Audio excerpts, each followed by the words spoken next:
Plan and normal plan. Suppose that this is any surface. जैसे कि कोई भी सरफेस दी, इस पे कोई भी पॉइंट है, जैसे सरफेस है आपकी एक्स वाई जेड इस पे कोई भी पॉइंट है b1, इस पॉइंट पर आपको एक टेंजेंट प्लेन फाइंड करना है, एक नॉर्मल लाइन के ऊपर equation of tangent plane and normal line. तो देखिए टेंजेंट प्लेन अगर आपको फाइंड करना है इस पर, देखिए टेंजेंट प्लेन अगर आपको फाइंड करना है ये आपका सपोज दैट टेंजेंट प्लेन जैसे एंगल ऑफ दिस अब सपोज दैट देखिए कि आपको इक्वेशन ऑफ लाइन फाइंड करनी है, equation of tangent plane find करना है। तो equation of tangent plane find करने के लिए इस टेंजेंट प्लेन अब ये जैसे कि सपोज दैट इसके वेक्टर हमारे पास r नॉट यानी that mean x not y not and y। इस पॉइंट पर आपको ये जो पोजीशन वेक्टर है आपका x not y not z that mean r not p। अब हमें x y z फाइंड करना है, वेरिएबल तो हमारे x y z है, इक्वेशन निकालनी, जिसकी इक्वेशन निकालनी होती है उसी में आपको पॉइंट्स लेने होते हैं। सपोज दैट ये तो आपको कोई भी पॉइंट है p और यहाँ पर आपको कोई भी पॉइंट दिया है q, क्या दिया है आपने कोई भी पॉइंट q। अब देखिए अगर हमें जिसकी भी इक्वेशन निकालनी होती है उसी के ऊपर पॉइंट लेना पड़ता है। तो हमें जैसे प्लेन की इक्वेशन निकालनी है तो वेरिएबल वाला पॉइंट जो है वो कहां पर लेंगे, प्लेन के ऊपर। अगर नॉर्मल लाइन की इक्वेशन निकालनी होती है तो हमें जो वेरिएबल पॉइंट है वो कहां पर लेना पड़ता है, नॉर्मल लाइन के ऊपर। तो हमने ये पॉइंट है कि वो कहां पर दिया है, इसके coordinate suppose that x1 y1 z sorry x1 क्या कोऑर्डिनेट माना हमने x y z, इसको किसके इक्वल माना r वेक्टर। दोनों के बीच में डिस्टेंस क्या होगी, दोनों के बीच में डिस्टेंस क्या होगी r vector minus r not vector, ये तो r vector minus r not vector. अब ये जो लाइन है इसके प्लेन की क्या है भाई, परपेंडिकुलर है। ये जो लाइन है इस प्लेन की क्या है भाई, परपेंडिकुलर है। तो कितने डिग्री का angle 90 degree. Suppose that perpendicular direction r ln है तो r minus r not into ये जो डायरेक्शन आएगी उसका डॉट प्रोडक्ट इसके किसके इक्वल हो जाएगा, जीरो के इक्वल हो जाता है। किसके इक्वल हो जाता है, जीरो के इक्वल हो जाता है। तो यहाँ से हम निकालेंगे सबसे पहले equation of plane, equation of plane इसमें लिखेंगे अब नॉर्मल की इक्वेशन बोलो क्या होगी, नॉर्मल किस डायरेक्शन होता है लाइन में वैल्यू, ग्रेड क्या होगी डायरेक्शन, ग्रेड है। Grade means del f over del x, del f over del y और del f over del y, ठीक होती है। तो इसका है इसके साथ में डॉट प्रोडक्ट निकालोगे यानी कि ये है आपका क्या, ग्रेड है, ठीक है। तो इसका इसके साथ में डॉट प्रोडक्ट किसके इक्वल होगा, जीरो के इक्वल होगा, बिकॉज़ परपेंडिकुलर। तो सॉल्व करेंगे बिकॉज़ दिस इज परपेंडिकुलर, ये परपेंडिकुलर तो है भाई तो भी चला। अब देखिए इस इक्वेशन को जब आप सॉल्व कर रहे हो तो इसको लेके सॉल्व हेडिंग डालेंगे आप सबसे पहले तो tangent plane and normal line, tangent plane and normal line. Let fxyz equals to c, let fxyz equals to c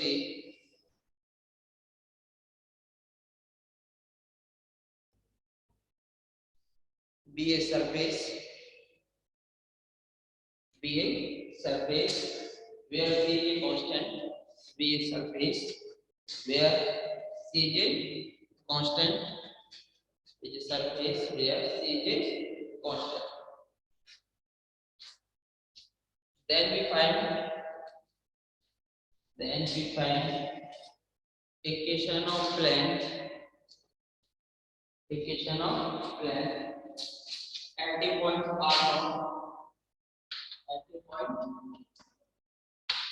r1, vector that plane x0 y0 z0. इसको हम प्राप्त करना है equation of tangent plane diagram आप बना लेते हैं। Let r vector equals to x y z, let r vector equals to x y z be any point on the plane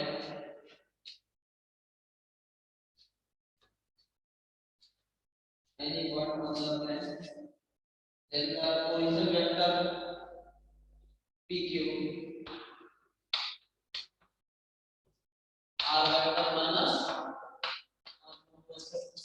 then the position vector pq r vector minus r naught vector is perpendicular to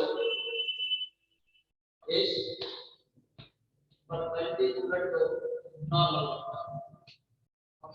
is perpendicular to normal vector. That means PQ vector grade equals to 0. R minus R naught vector into del F equals to 0. किसकी equation हो गई है?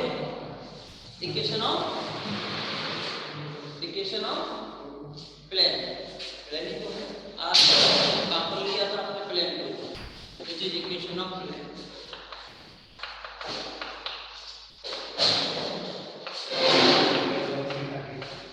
Similarly, equation of line is equation of normal line.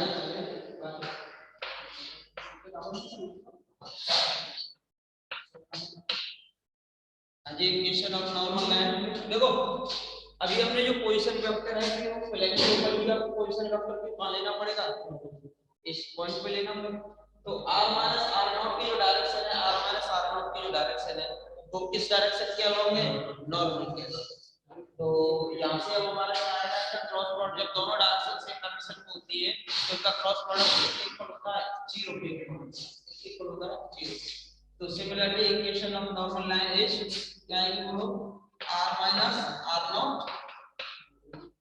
Cross del f equal to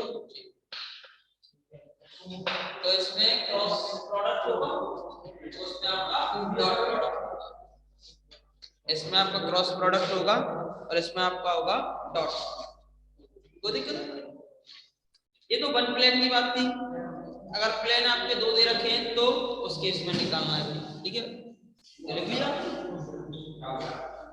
दो plane के case second point डालेंगे point number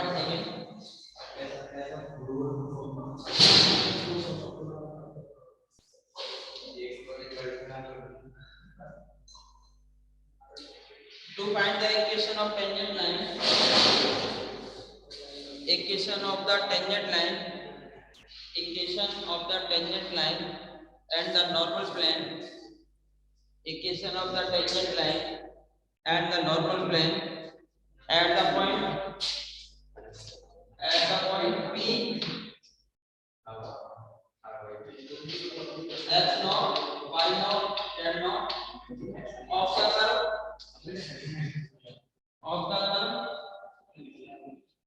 represented by the intersection surface of the curve represented by the intersecting surface x y z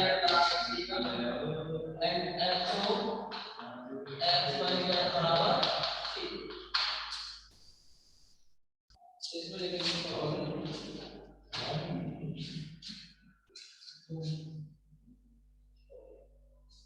दो surface दे रखी है तो del f1 cross del लेफ्ट टू इन दोनों सरफेस के परपेंडिकुलर होगा।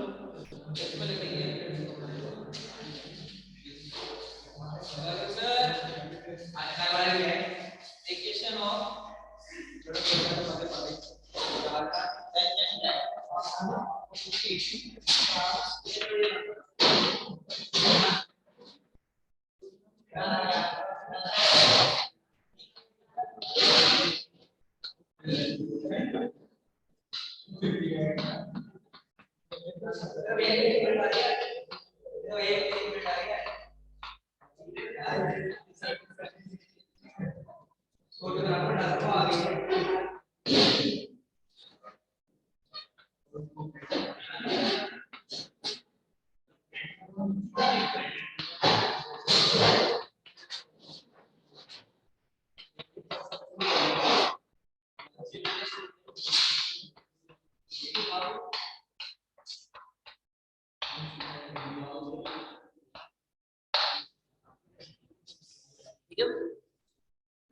ये दो प्लेन का इंटरसेक्शन हो जाएगा और यहाँ से आप निकाल सकते हो क्या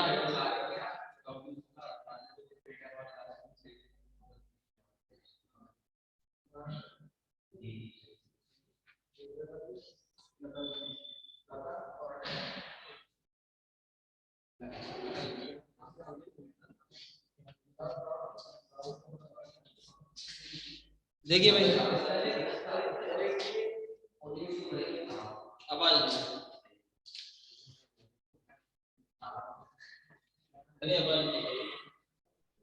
देखो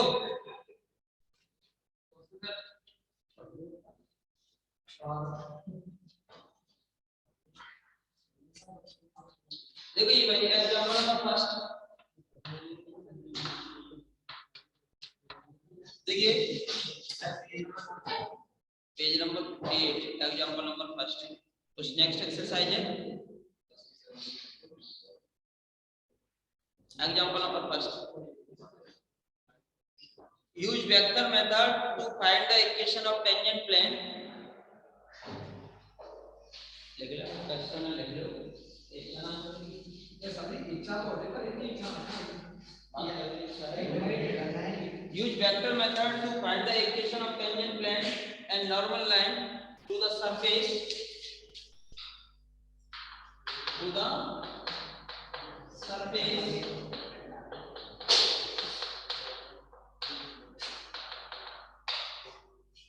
at the point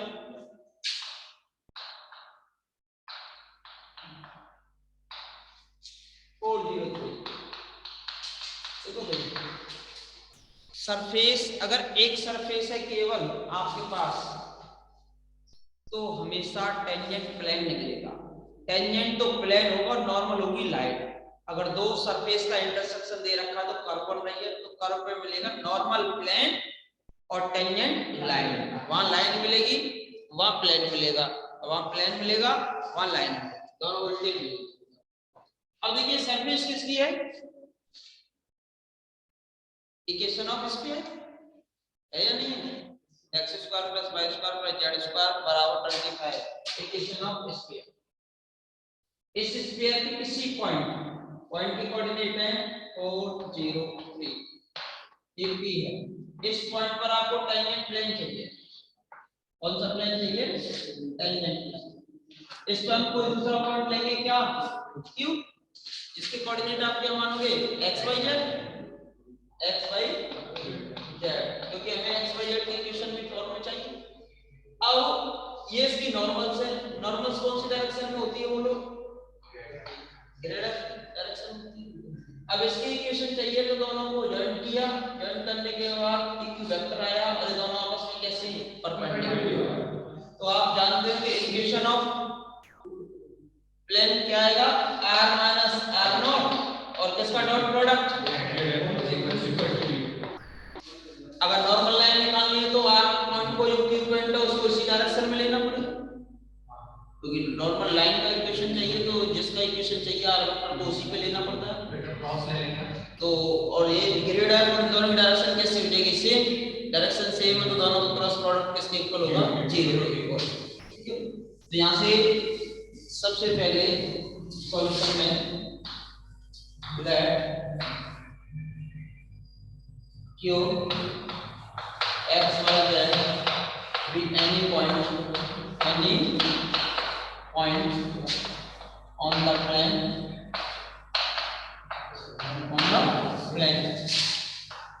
therefore pq vector equal to position vector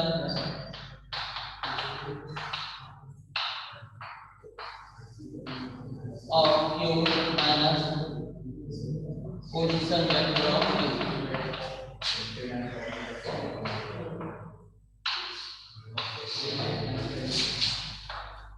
PQ vector equals to position vector of q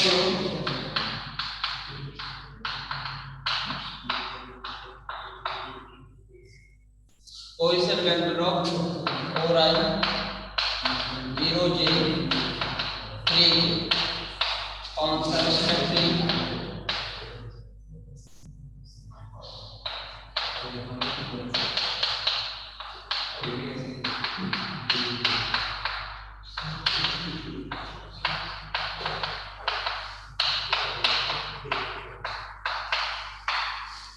and grade f equals to del f I del f over del x j del f over del y k del f over del x I del f over del x ये कितना आएगा बोलिए 2x ये कितना आएगा 2y और ये कितना आएगा अजी किस पॉइंट पे निकालना है इसको 4 डिग्री तो therefore at p 403 del f at a point p ये कितना हो जाएगा 8 ये 0 और ये कितना हो जाएगा 6 therefore equation of plane is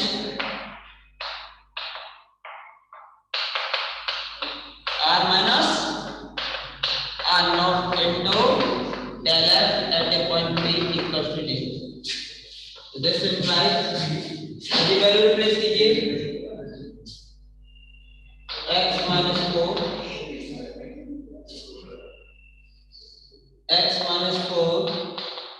yj z minus 3k into del f at a point p 8i 0j 6k यानी सॉल्व करो इसे कितना आता इसे सॉल्व कीजिए बोलिए भाई कितनी वैल्यू आएगी यहां से निकलकर तो कितना होगा 8x और ये कितना होगा 6z माइनस का 32 और माइनस का 18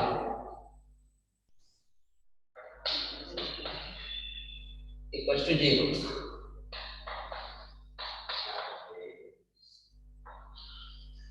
Which is equation of plane. Which is equation of tangent. Which is equation of tangent plane. Equation of tangent plane. Equation of tangent plane. Normal form. अब इसके बाद आप लिखेंगे equation of normal line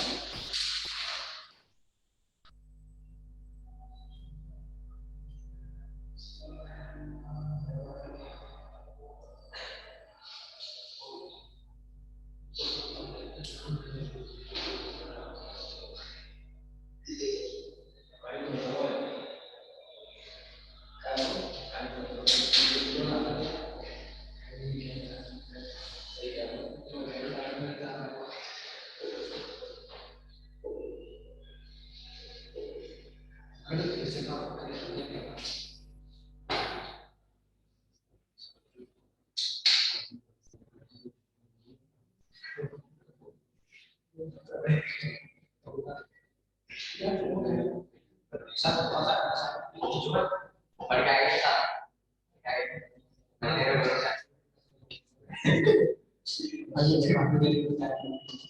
equation of normal line निकाल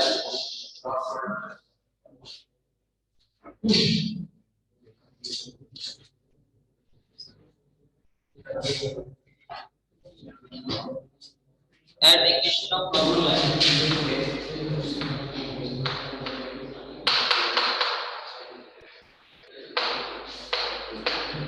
is r minus r vector cross theta at equal to 0 I j k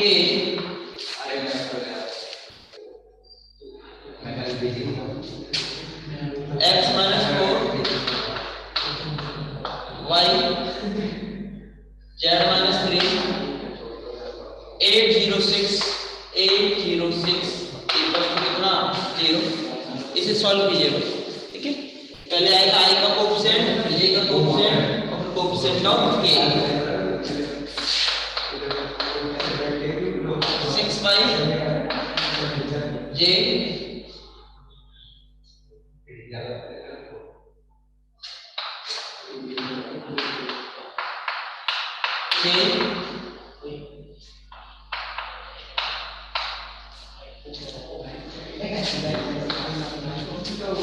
कितना 0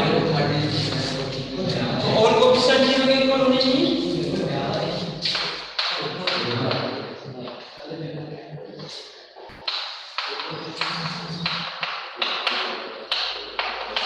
तो यहां से क्या आ गया भाई y 0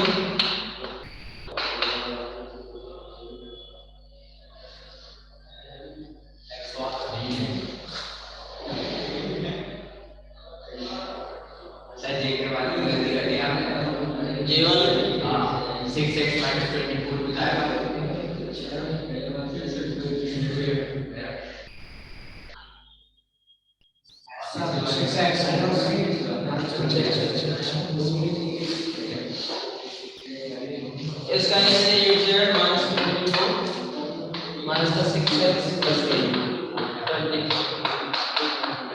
plus 8 minus the 8y equals to 0 on comparison 6y equals to 0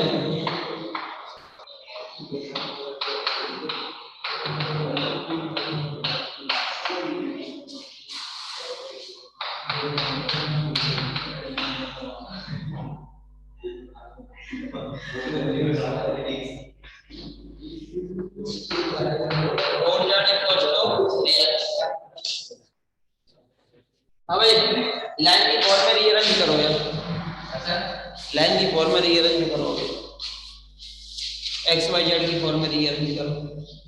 ये line की केस नहीं होते थे में x minus x not upon y minus y not upon m और z minus z not upon m या form में rearrange करो। इक्वेशन ऑफ नॉर्मल लाइन को रीअरेंज कीजिए भाई, कीजिए कितना है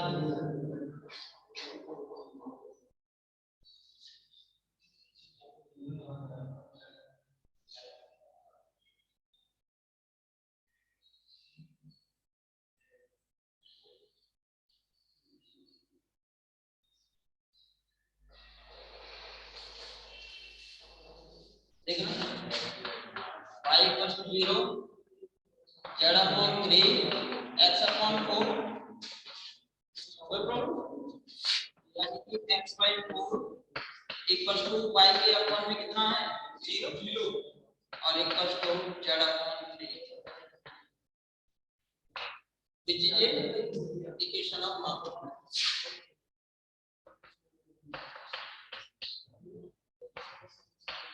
required equation of normal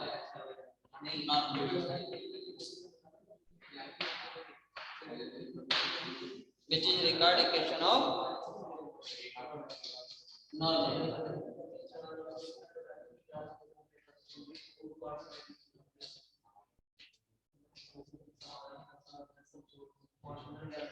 अभी दो प्लेन्स की सरफेस के बीच में अगर आपको एंगल निकालना है तो दोनों की डायरेक्शंस के बीच जो एंगल होगा वही हो जाएगा।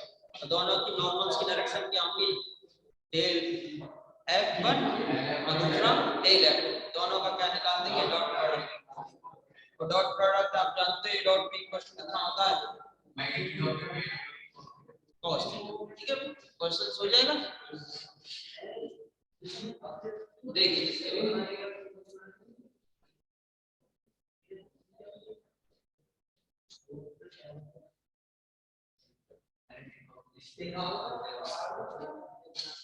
देखो, बुक ओपन करो भाई, बुक है सभी के पास, बुक है ना, तो आप दो ही बुक है आपके पास, ये दो जिसमें पीछे वाले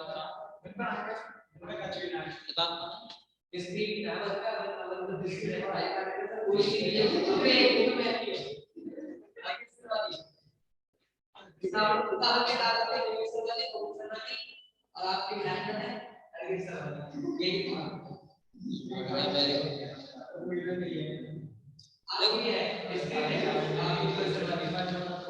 देखो एक एग्जांपल नंबर 2 में देखिए, जैसे कि एग्जांपल नंबर 2 है, दो सरफेस दी हुई है और उनके बिटवीन एंगल फाइंड करना है इस पॉइंट पर। ठीक है, तो हम क्या करेंगे, दोनों की ग्रेड निकाल लेंगे, del F1 at a point P, del F2 at a point P, और आप जानेंगे तो दोनों का जो डॉट प्रोडक्ट है, सर कौन सा एग्जांपल नंबर 2, दोनों का जो डॉट प्रोडक्ट है वो किसके इक्वल होगा भाई, ए के इक्वल होगा। तो दोनों के डॉट प्रोडक्ट आप जानते हो, दोनों ए और डॉट बी का डॉट प्रोडक्ट क्या होता है, A B cos theta equal to 0, यहां से भी cos थीटा की वैल्यू निकाल लेंगे। Next example number 3, find the equation of tangent line and normal plane at the, अब दो सरफेस दी हुई, कितनी सरफेस है, दो, अब दो सरफेस है तो दोनों का डेल F1 और डेल F2 निकालेंगे, इक्वल टू दोनों का क्रॉस प्रोडक्ट निकालेंगे। अबे दोनों को क्या निकालोगे, क्रॉस प्रोडक्ट, दोनों सरफेस का क्रॉस प्रोडक्ट निकालेंगे तभी उसकी नॉर्मल सी डायरेक्शन आएगी, दोनों के परपेंडिकुलर। अब क्रॉस प्रोडक्ट निकालने के बाद अगर r माइनस r नॉट का डॉट प्रोडक्ट करते हैं तब तो निकलेगा क्या, नॉर्मल प्लेन, और क्रॉस प्रोडक्ट करते हैं तो निकलेगी आपके पास क्या, टेंजेंट लाइन। पढ़ हो जाएगा। सिमिलर केस में एग्जांपल नंबर 4 है और इससे चलिए क्वेश्चंस देखेंगे भैया आप सभी, इस एक्सरसाइज के क्वेश्चंस देखो, कौन सा क्वेश्चन आपसे नहीं होगा उससे बताइए। देखो एक बार देखो, एग्जांपल आप देख चुके हो, क्वेश्चंस देखेंगे।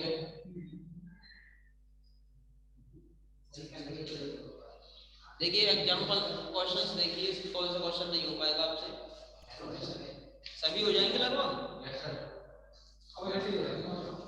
इसके बाद न्यू कॉन्सेप्ट स्टार्ट होगा आपका कल डाइवर्जेंस का, कौन सा, डाइवर्जेंस, और परसों आपका स्टार्ट होगा कर्ल का, कल डाइवर्जेंस का करा देंगे, और हो सकता है तो कल ही थोड़ा बहुत कर्ल का भी करा दें, डाइवर्जेंस करो, फिर उसके बाद फिर आपके पास प्रॉपर्टीज है, फिर प्रॉपर्टीज के बाद में आपका बचता है नेक्स्ट चैप्टर इंटीग्रेशन का, जैसे इंटीग्रेशन फिनिश हो जाएगा आपकी यूनिटी भी लगभग फिनिश हो जाएगी। ठीक है, 11-12 तारीख तक जो भी आपकी यूनिट आपकी खत्म हो जाएगी।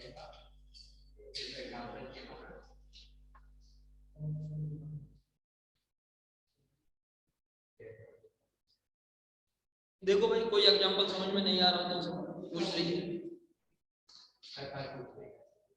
देखो तो